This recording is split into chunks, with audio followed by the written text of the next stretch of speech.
The year is 1853. Europe is still holding together the frayed stitching of peace sown in the aftermath of Napoleon's defeat nearly 4 decades earlier. But that stitching is rotting, and the rot begins in the east. The Ottoman Empire, once the terror of Christendom, has become its patient. Weak, fractured, technologically backward, and politically paralyzed, it is now mocked as the sick man of Europe. But like all declining giants, its shadow still falls large on the continent. And for the great powers, Britain, France, Russia, Austria, that shadow masks an urgent, dangerous dilemma. Who will inherit the corpse of the Ottoman Empire? This is what diplomats call the Eastern Question. And it is no abstract puzzle, it is a ticking bomb. At the heart of it lies geography and faith. Russia eyes the straits, the narrow choke points of the Bosporus and Dardanelles that separate Europe from Asia and Orthodox Christianity from the Islamic heart of the Ottoman world. The Russian Tsar, Nicholas I, dreams of restoring the Byzantine legacy, a Russian Orthodox empire centered on Constantinople. To the west, Britain sees a different threat. Russian control of the Mediterranean's gate would threaten imperial trade routes to India. France, meanwhile, is calculating, driven by a blend of Catholic pride and Napoleonic ambition. And then of all things, a quarrel over Christian keys tips the world into war. In 1852, a furious diplomatic row erupts over the holy places in Ottoman Palestine. Who should control access to the Church of the Nativity in Bethlehem? The Roman Catholic priests supported by France? Or the Orthodox monks protected by Russia? It's a seemingly petty argument, but it unleashes a geopolitical avalanche. France sends a warship, the Charlemagne, into Ottoman waters as a warning shot. Sultan Abdülmecid I, under pressure, concedes to Napoleon III's demands, siding with the Catholics. In St. Petersburg, Tsar Nicholas is enraged. In February 1853, he dispatches Prince Menshikov to Constantinople with a clear ultimatum: reverse the decision and recognize Russia as protector of all Orthodox Christians in Ottoman lands. The Sultan refuses. Britain and France offer quiet support. Menshikov threatens to break off relations. By May, Russia prepares for war.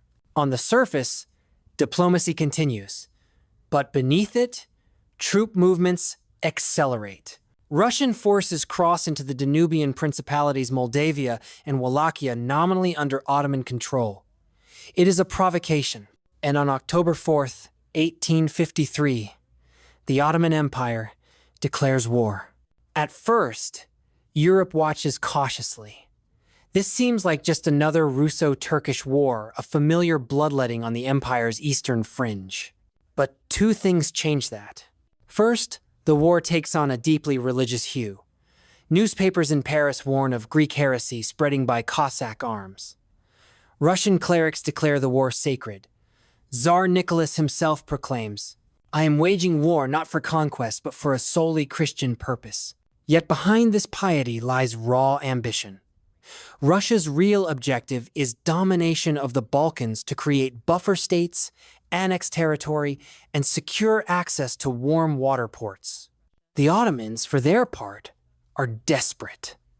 They hope to regain lost provinces in the Caucasus, Georgia, Circassia, even Crimea itself. But alone, they are hopelessly outgunned.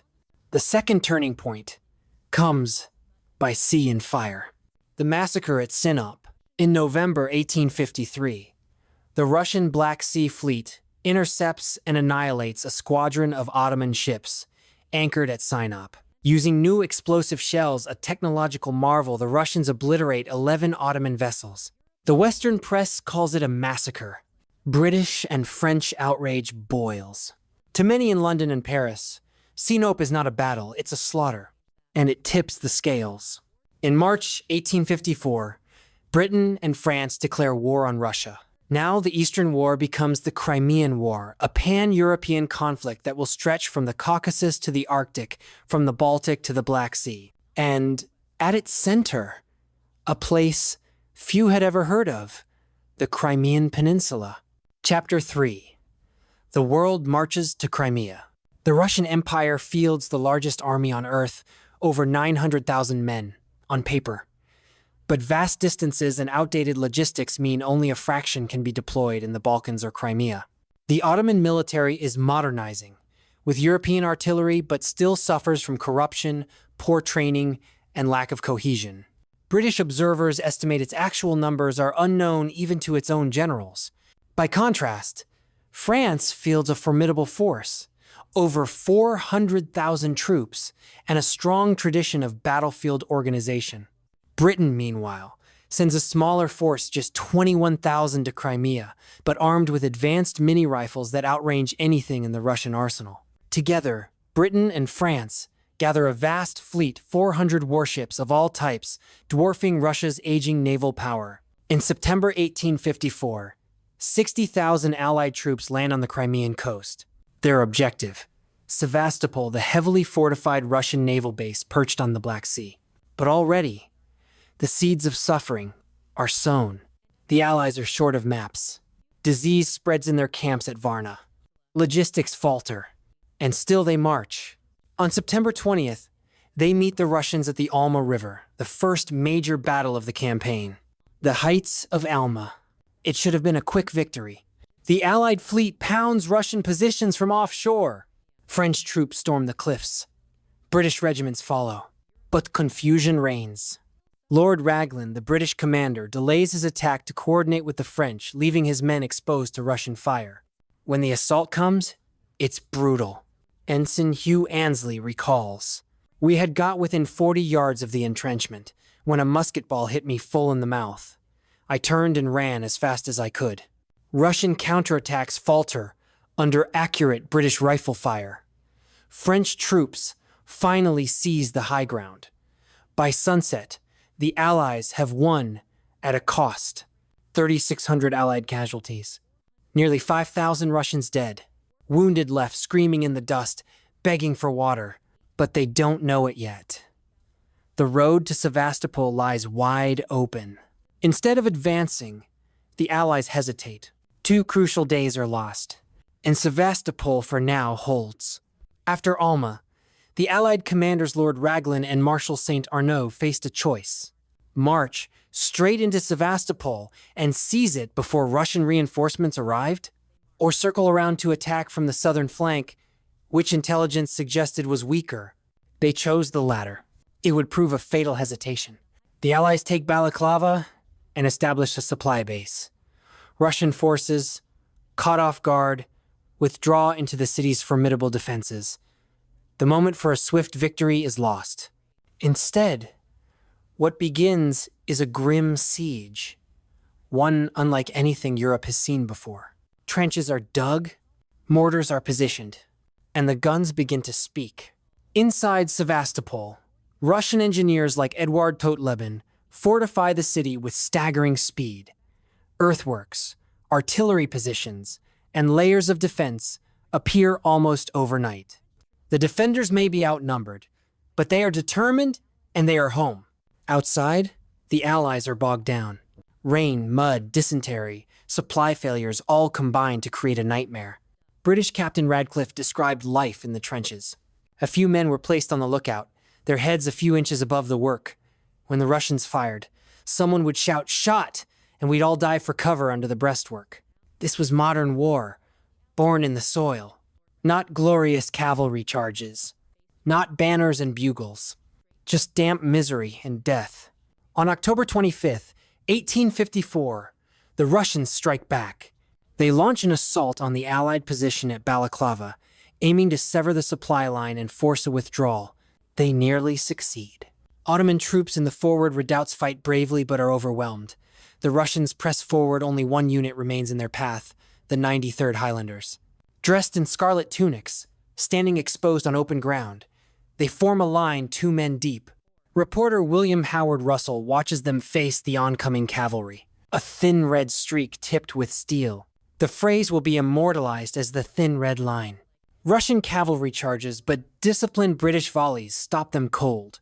The battle could have ended there, but pride, confusion, and poor communication bring catastrophe. Lord Raglan, angered by the loss of Allied artillery in the redoubts, orders the guns recaptured, but his orders are vague.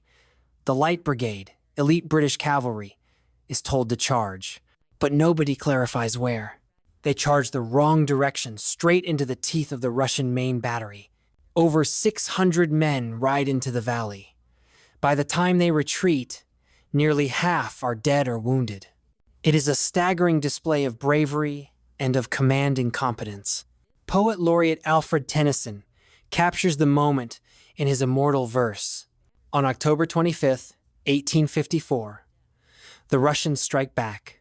They launch an assault on the Allied position at Balaclava, aiming to sever the supply line and force a withdrawal. They nearly succeed. Ottoman troops in the forward redoubts fight bravely but are overwhelmed. The Russians press forward, only one unit remains in their path, the 93rd Highlanders. Dressed in scarlet tunics, standing exposed on open ground, they form a line, 2 men deep. Reporter William Howard Russell watches them face the oncoming cavalry. A thin red streak tipped with steel. The phrase will be immortalized as the thin red line. Russian cavalry charges, but disciplined British volleys stop them cold. The battle could have ended there, but pride, confusion, and poor communication bring catastrophe. Lord Raglan, angered by the loss of Allied artillery in the redoubts, orders the guns recaptured, but his orders are vague. The Light Brigade, elite British cavalry, is told to charge, but nobody clarifies where. They charge the wrong direction, straight into the teeth of the Russian main battery. Over 600 men ride into the valley. By the time they retreat, nearly half are dead or wounded. It is a staggering display of bravery and of command incompetence. Poet laureate Alfred Tennyson captures the moment in his immortal verse. Into the valley of death rode the 600. The Battle of Balaclava ends inconclusively. The harbor is safe, but the price is high, and the war darker than ever. Less than 2 weeks later, the Russians try again. On November 5th, 50,000 Russian troops launch a surprise attack on British positions at Inkerman Ridge. Their objective: break through and bombard the rear of the Allied siege lines. It should have worked, but nature intervenes. A thick fog settles over the battlefield, blinding both sides. What follows is not a coordinated assault, but a chaotic melee. Isolated groups of British and French soldiers fight in the mist, bayonet against bayonet, hill by hill. British defenders hold desperately, then are reinforced by French troops, including the fierce Zouaves. One French soldier recalls, "It's time to finish them," the Zouaves cried impatiently. Suddenly, General Bosquet drew his sword and shouted, "En avant, à la baïonnette!" The French charge breaks the Russian momentum. Confused and bleeding, Russian units withdraw. The Battle of Inkerman is a clear Allied victory, but a costly one. The British suffer over 4,000 casualties they can scarcely afford. The Russians lose 12,000. Tsar Nicholas's dream of lifting the siege in 1854 dies at Inkerman. Winter comes to Crimea. With the onset of winter, the battlefield changes again. Now, the enemy is the cold.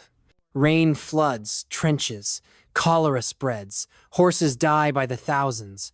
British troops, woefully unprepared, freeze in thin tents without proper supplies.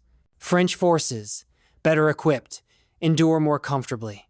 But even they are not spared the disease. Marshal St. Arnaud and Lord Raglan, the 2 Allied commanders, both die before winter ends. Cholera and dysentery respect no rank. Back in London and Paris, the war begins to reach living rooms. Thanks to the telegraph, news travels faster than ever. Daily newspapers bring vivid accounts from the front, often accompanied by the first war photographs in history. Florence Nightingale emerges as a figure of national importance, tending to wounded soldiers in military hospitals near Constantinople. Her work sparks a revolution in battlefield medicine and public health, even as debate continues over her true statistical impact. In Russia, another figure emerges, Surgeon Nikolai Pirogov. He pioneers triage, a radical system for prioritizing care based on severity of wounds, not social rank. His ideas will not be widely adopted in Europe until the First World War 60 years later. The soldiers suffer, but so do the civilians. Sevastopol's population, many of them, Crimean Tatars, are suspected by Russian authorities of Ottoman sympathies. Deportations begin. Families are uprooted. Villages emptied. Demographic change by design. After the war, the Crimean Tatars, once the majority, will become a minority in their own land. An erasure, written in exile. By spring 1855, both sides are exhausted.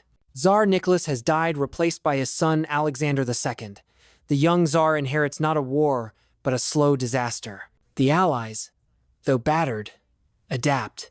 A new railway allows British and French guns to fire over 160,000 shells in April alone, a scale of bombardment unprecedented in human history. The siege lines crawl closer. Russian defenses groan. On June 18, the anniversary of Waterloo, the Allies launch a massive assault. But their plans are leaked. The Russians are ready. The result is carnage. Over 7,000 Allied casualties for no gain. British soldiers refuse to attack again. Trench fatigue spreads. Nightmares haunt even hardened veterans. And yet Russia is weakening faster. With supply lines cut through the Sea of Azov, and General Nakhimov killed by Allied shelling, morale collapses. On September 8th, the Allies try once more.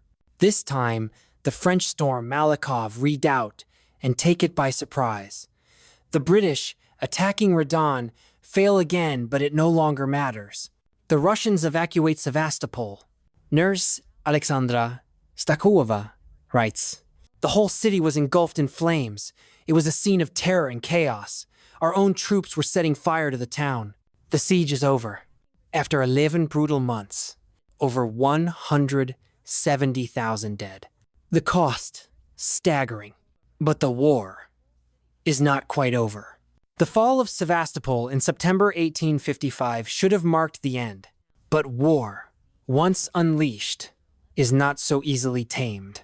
On the Caucasus front, far from the eyes of European journalists, Russian forces achieve a rare success. They capture the fortress city of Kars from a starving Anglo-Ottoman garrison on November 26th.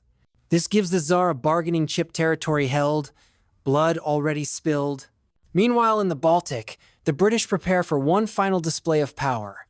A massive fleet, dubbed the Grand Armament of 1856, is assembled to threaten St. Petersburg directly. But it never sails into battle. Because behind closed doors, a different war is taking place, a war of diplomats and kings. Napoleon III of France has what he wants: prestige, a victorious army, and international respect for his Second Empire. He is eager to end the war. The British, still stung by scandals like the charge of the Light Brigade, and burdened with staggering expenses, are less enthusiastic. They want harsher terms, more humiliation for the Tsar, guarantees for Ottoman sovereignty, security for the Straits. But Napoleon plays his hand with cunning precision. He reaches out to neutral Austria, a state that has long feared Russian expansion in the Balkans, and one that knows it could be next. Together, France and Austria present a final ultimatum to Russia. And this time, Russia folds. The Tsar knows he cannot fight Austria, France, and Britain all at once, not after the disaster in Crimea. Peace talks begin in Paris in early 1856. At the table are the great powers of Europe, minus one: Prussia. Their absence is symbolic and prophetic. On March 30th, 1856, the Treaty of Paris is signed. Its terms are surgical, aimed at clipping Russian wings without igniting new wars. Russia surrenders part of Bessarabia to Moldavia. The Danubian principalities are placed under international protection, stripping Russia of influence. The Black Sea is demilitarized. No warships, no fortresses, no naval dominance. And most symbolically, Russia abandons its claim to represent Orthodox Christians in Ottoman lands. On paper, it is a resounding victory for the Ottoman Empire. Their pre-war borders are preserved, their sovereignty confirmed by Europe's greatest powers. But the ink conceals rot. The Eastern question, that poison riddle of empires, is not solved. It is merely shelved. Austria, though instrumental in the diplomacy, finds itself isolated. Russia resents its betrayal.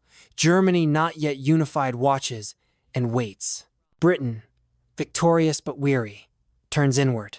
Public opinion sours at the scale of losses, especially those caused by disease and bureaucratic failure. Over 22,000 British soldiers perish, most without ever seeing battle. France, on the other hand, emerges stronger.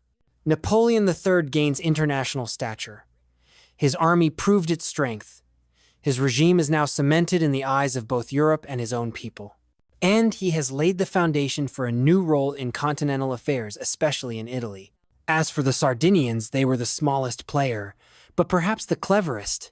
By sending just 15,000 troops to Crimea, the Kingdom of Sardinia gains a priceless return: French support for its dream of Italian unification under the House of Savoy. But beyond the maps and treaties, the legacy of the war lies elsewhere, in the mud of Crimea and in the minds of its survivors. It was not just the number of dead, though. That alone was horrifying. Russia loses over 450,000 souls. France, 100,000. The Ottomans, 45,000. Britain, 22,000. Sardinia, just over 2,000. And most of them, the vast majority, die, not by bullet or bayonet, but by cholera, typhus, dysentery, and cold. This is not a war of glory. It is a war of statistics. But behind those numbers lie transformations that ripple through history.